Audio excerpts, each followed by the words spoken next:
Low Earth Orbit, Bridge of the USS Resolute, June 29, 2040, 0017 UTC. Luke Taylor stood on the bridge of the Resolute, his eyes fixed on the swirling vortex of the Vara-Liam expanse. His hand rested on the hilt of his sidearm, a familiar weight against his hip. He was a man of action, a soldier forged in the fires of conflict. But this was different. This was a frontier beyond his wildest imaginings. He'd been brought into this life by his little brother, but Daniel had done everything he could to save Earth. Now this was Luke's fight to finish. Daniel, his quiet, brilliant brother, who saw patterns in the chaos that Luke could only dimly perceive.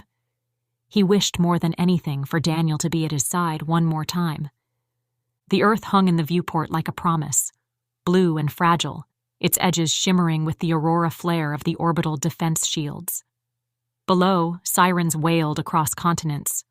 Above, the Korath fleet moved into position, their vessels like obsidian daggers slicing through starlight. The countdown had begun. Inside the Resolute, the flagship of Earth's orbital defense array, General Luke Taylor stood before his crew, helmet off, eyes hard, jaw set with the kind of quiet that only came before war. Around him, the bridge buzzed with final preparations. Weapon systems charged, targeting arrays locked. The Thunderwell cannons, Daniel's cannons, stood ready. Luke ran a hand over the smooth edge of the console, steadying his breath. "Listen up," he said, his voice low but strong, cutting through the murmur. Every tech, every officer, every soldier turned to face him. 2 years ago, my brother, Daniel Taylor, was 19 years old, and he died. He let the words settle. He had never said them all the way before. Not like this. He died buying us time. Time to build these ships, these cannons, these shields. He gave us this moment, right here. Luke gestured to the tactical screen where Korath warships crept toward the final threshold. His work, his sacrifice gave Earth a chance, and we are not going to waste it. He looked from face to face, meeting the gaze of every soul in the room. I don't care what you're afraid of. I don't care how big their fleet is. We are the line. We hold. We do not run. We stand because he can't. A breath. A beat. Then his voice dropped to a near whisper. And we make damn sure he didn't die for nothing. The room was silent. Then slowly, the crew straightened. Hands moved back to controls with new purpose. One by one, they nodded. Not just to Luke, but to the memory of a boy who'd vanished into myth, whose genius now lived in the very steel they commanded. Luke stepped back to his command chair, fingers curling around the armrest. Bring all Thunderwell platforms online, he ordered, and tell the President the fleet is in position. He looked once more at the Earth, still sleeping below. Let's make him proud. The White House? President Hart stared at Lisa Taylor for a moment.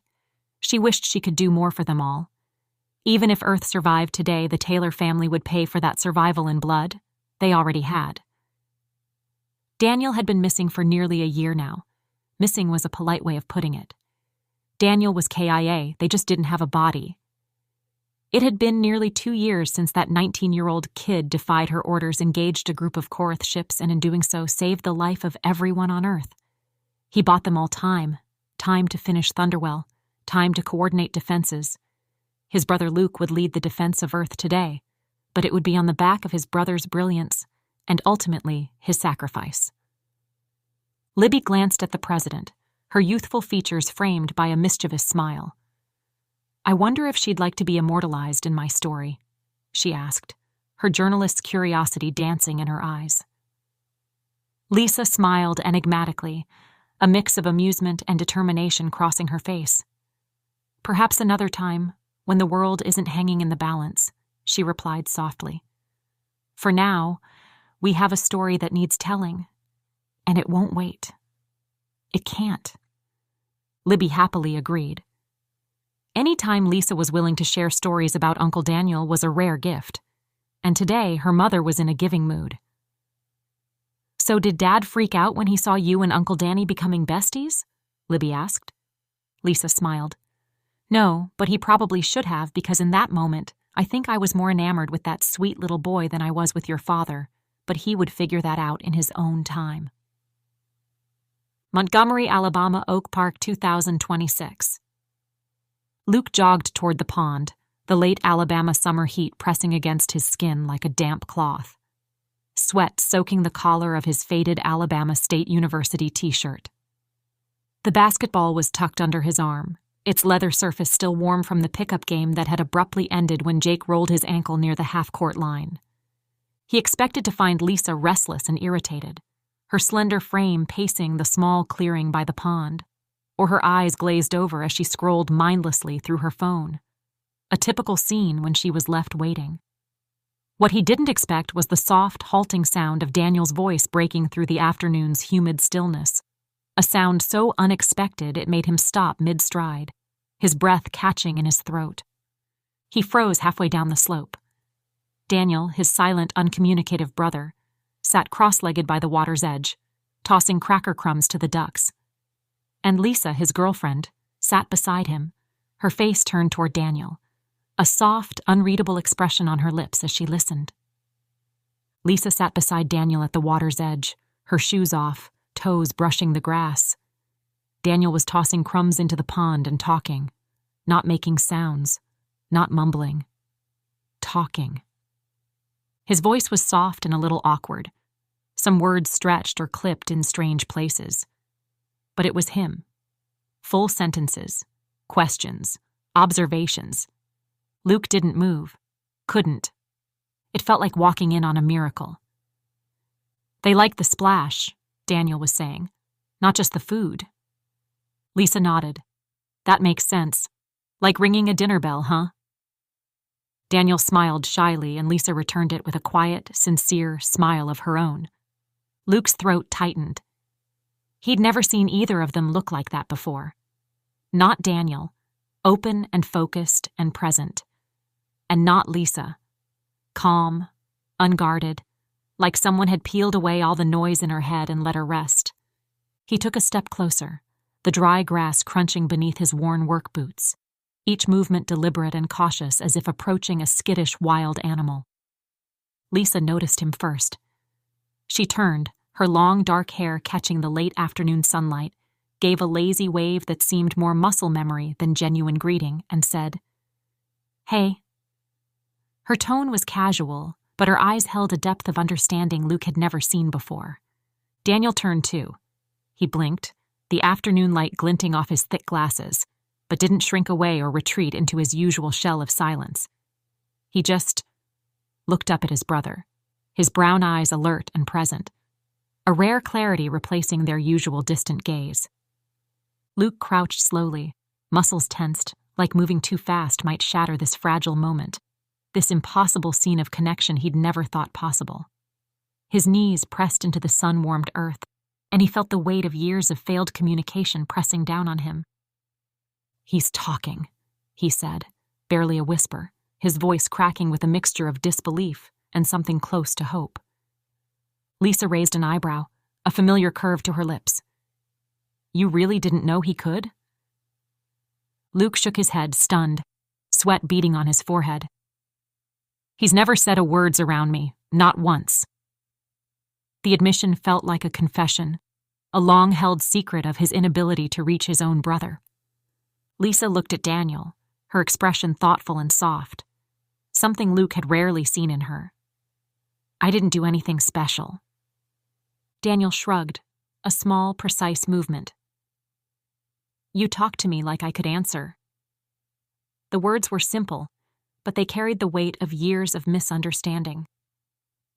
Luke sat down hard on the grass, the ground rising to meet him as his legs suddenly felt weak. Holy crap. He looked between them both, his girlfriend and his brother, and for the first time, he realized something profound. They weren't just getting along.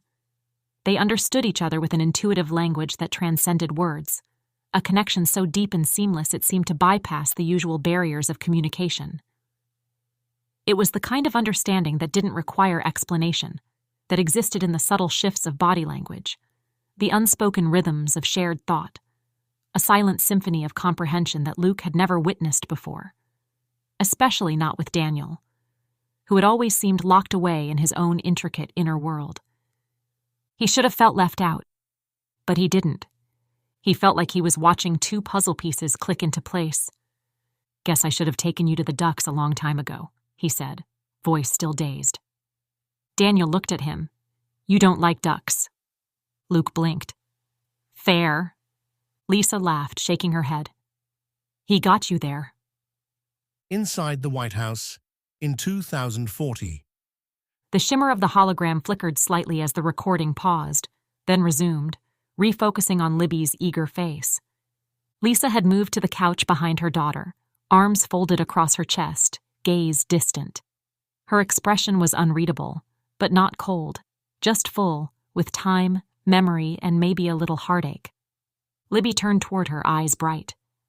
"So what happened next?" Lisa smiled, but it was quiet. "A lot of things, all at once, and slowly." "Are you sure Dad didn't freak out about you and Uncle Danny being besties?" Lisa let out a laugh. "I am sure, but if I am being honest, I think it freaked me out a little. I'd never really been close to anyone without wondering what they wanted from me." Her smile softened. "But Danny never wanted anything. Just to talk. To listen. To be." Libby listened, hugging her knees to her chest. "Luke left for the Air Force Academy not long after that summer," Lisa said. "I told him I wasn't sure I wanted to do long distance. But the truth was, I didn't want to lose Danny. And breaking up with Luke would have meant walking away from both of them both." Libby tilted her head. "So you stayed with Dad because of Uncle Danny?" "I stayed," Lisa said slowly, "because by then they were both part of me in different ways. I was in love with your father. But Danny changed me." She leaned back, her voice turning warm with memory. "He started opening up to everyone after that. Slowly. But it happened. I still remember the first time he told your grandma he loved her. Caroline nearly dropped a dish. She waited until he left the room and just bawled."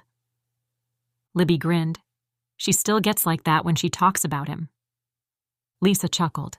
"Yeah, he was like a secret she finally got to share."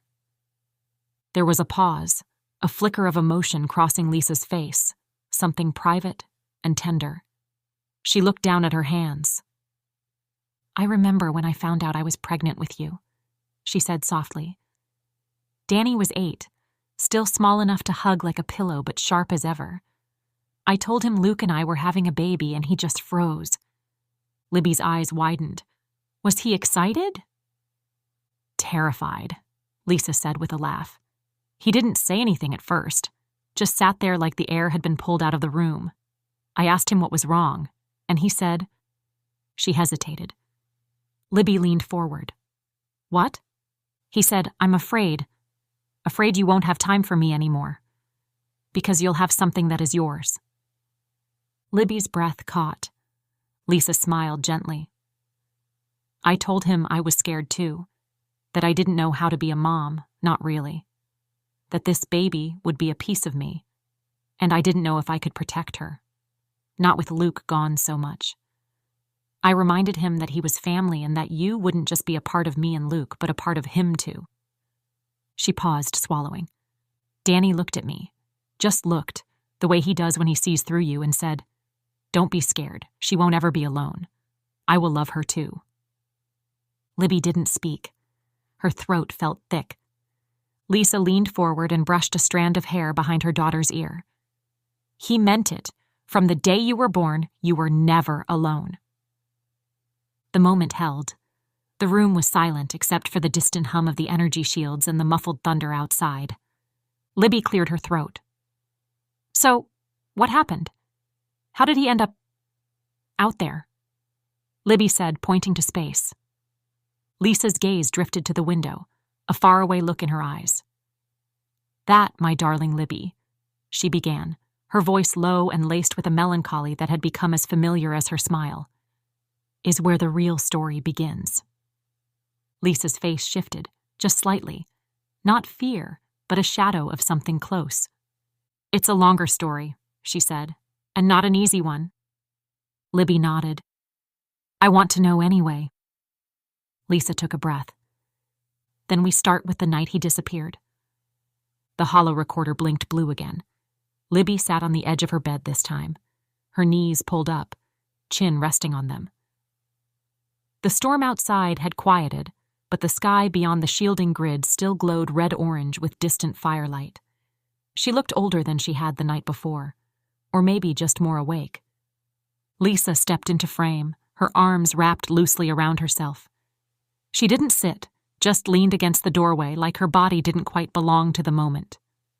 Libby studied her. "You never talk about it."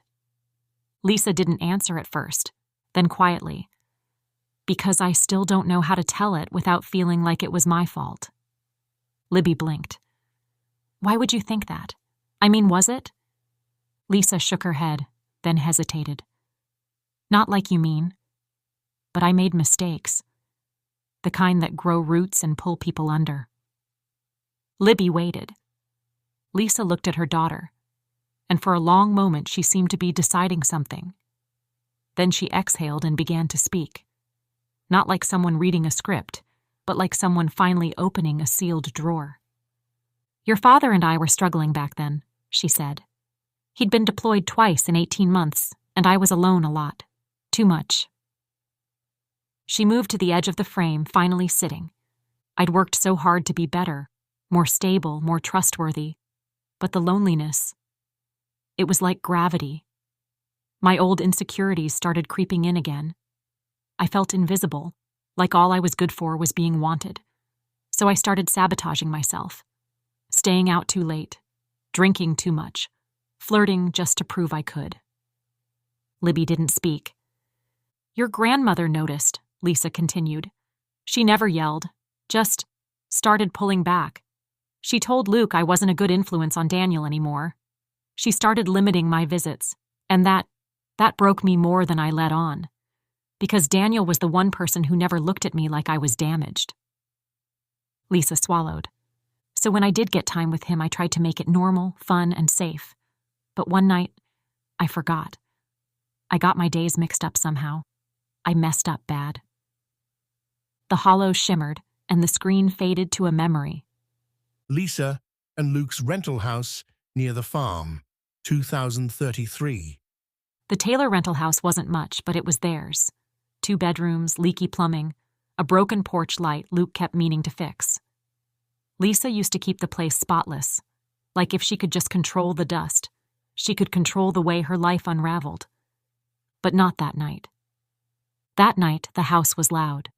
Music thumped from a Bluetooth speaker balanced on the kitchen counter, competing with the laughter of 4 women sprawled across the living room floor. The air smelled like wine, tequila, sweat, and cinnamon spray, an odd mix of cheap comfort and bad decisions. Lisa sat cross-legged on a rug with her friends, bottle in one hand, a half-buttoned flannel shirt draped off one shoulder. Her bra strap had snapped during a dare a few minutes ago, and she was buzzed enough not to care. The last 6 months had been a slow erosion. Luke gone more than home, Caroline pulling away, Daniel no longer allowed to visit as often. The silence between visits had started to feel like punishment. But tonight, she didn't want to think. She just wanted to forget. Tammy, the loudest of the group, raised a red solo cup in the air. "Next round, truth or dare, Liz." Lisa rolled her eyes, grinning. "Dare." "Oh, I've got one," said Jess, her voice syrupy and dangerous. "Remove your bra with one hand." Laughter erupted. Lisa flushed, half from alcohol, half from pride. "You're all monsters," she muttered, but lifted her shirt slightly and reached behind herself. The clasp gave with a soft snap. Cheers went up. Lisa raised the bra above her head in mock triumph. Then the front door opened. The laughter stopped. In the doorway stood Daniel, backpack over one shoulder, helmet under his arm. "Daniel? What are you doing here? You were supposed to come over tomorrow night," Lisa said, her voice a little too high.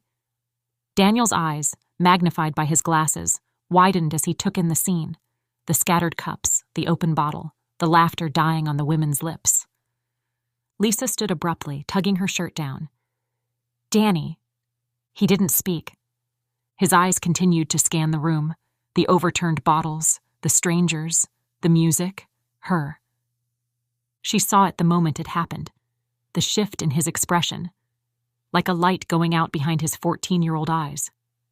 He turned, stepped back outside. Lisa stumbled toward the door. "Daniel, wait." But by the time she reached the porch, she only caught the back wheel of his bike disappearing into the dark. Barefoot, still drunk, still bare beneath her flannel, Lisa hesitated at the top step. Her mind spun. Her heart lurched. She could chase him, scream for him to come back. He might listen. But what would she say? She was half naked, literally and metaphorically. There was no explanation that didn't sound like an excuse. No comfort she could give him that wouldn't feel like a lie. So she made the worst decision of her life. She waited. The next morning, She stumbled toward her phone, the device vibrating with an urgent rhythm against the cluttered side table. 14 missed calls, a digital breadcrumb trail of mounting panic. 5 from Luke's mom, her number etched into the screen like a silent warning. 3 from Luke, his calls piercing through military communication channels despite being deployed halfway across the world, each missed connection a testament to the growing dread that something was terribly wrong. The phone rang again in her hand. "Caroline?" she answered. There was no small talk. "Is Daniel with you?" Lisa sat down slowly. "No, he came by last night, but he left. I figured he went back home." A pause, and then, "He never came home." Lisa's stomach turned. "We waited until morning," Caroline said, her voice cracking. "We thought maybe he fell asleep on your couch. Thomas has been out looking since sunrise. He's not answering his phone. Lisa, where is he?" Lisa's mind raced. I don't know. I didn't follow him. I thought he'd be..." "You let him leave?" The words landed like slaps. Lisa stood. "I'll find him." She didn't even hang up, just dropped the phone and ran barefoot into the yard. Lisa searched desperately through the dense Alabama pine forests, the gravel path revealing only silent green shadows. The old bridge over Maple Creek creaked beneath her feet, its weathered planks a silent witness to her mounting panic. She scoured abandoned farmlands and dried cornfields, searching for any trace of Daniel's bicycle tracks. At his sanctuary, the ancient pecan tree, scattered science fiction book pages lay half buried in red clay, a haunting reminder of his presence. Hours bled into one another under the merciless sun, transforming the landscape into a bleached canvas of desperation. Police, neighbors, and volunteers with searching dogs joined the hunt, their collective hope fragmenting like broken glass. Lisa moved in a blur of panic, spinning at every bird call, hoping against hope with each leaf's rustle. But Daniel was gone, and with him, the world she knew had vanished into an overwhelming silence.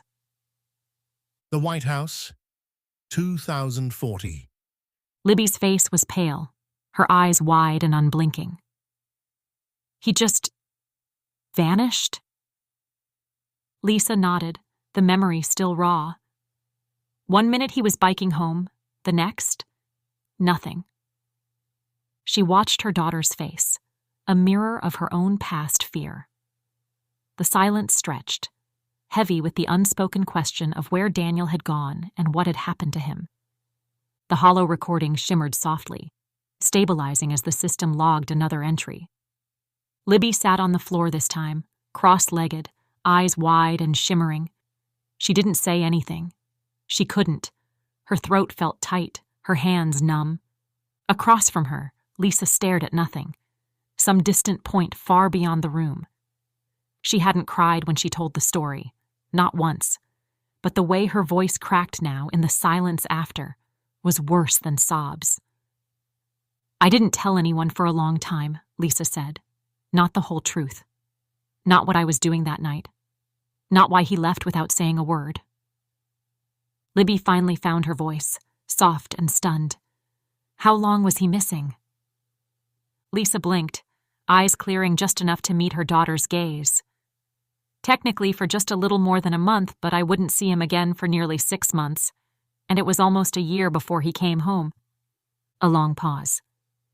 Then Lisa leaned forward, resting her elbows on her knees. Her voice dropped to a whisper, trembling like autumn leaves on the verge of surrender. The next morning, the missing persons report erupted like a wildfire. Every news channel and digital billboard. Amber Alert screamed Daniel's name across screens nationwide, his school photo, thick glasses and shy smile, haunting every digital interface. The FBI descended like a cold, methodical storm, their involvement signaling a darkness none of us were prepared to comprehend, especially when initial tracking revealed he'd somehow crossed state lines, a ghostly, impossible journey for a young autistic boy. Her words hung in the air, weighted with unspoken horror. They found him a month later, near the desolate border of China, his body a shattered landscape of trauma. Bruises covered his skin, his skull misshapen and fragmented, telling a story of violence no child should ever endure. Her eyes, distant and haunted, carried a tremor of revelation. It was a miracle that he survived, but that was the just first time Danny beat the odds.